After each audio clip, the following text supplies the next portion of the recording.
This question says, would you recommend buying a slingshot for the bench press? I do think a slingshot is very useful when it comes to overload work. You're not going to find it built into the guided programs because not actually very few people comparatively have them.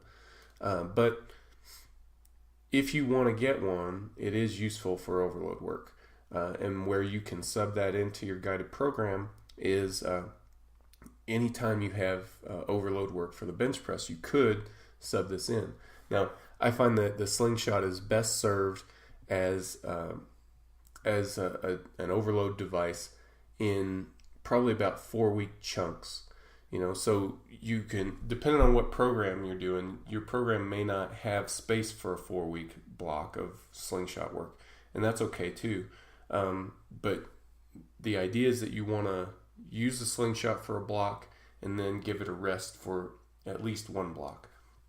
So depending on what program you're doing, you may have an assistance work strategy that uses overload work and then gives it a rest for a month, or you might have pretty consistent overload work in your program.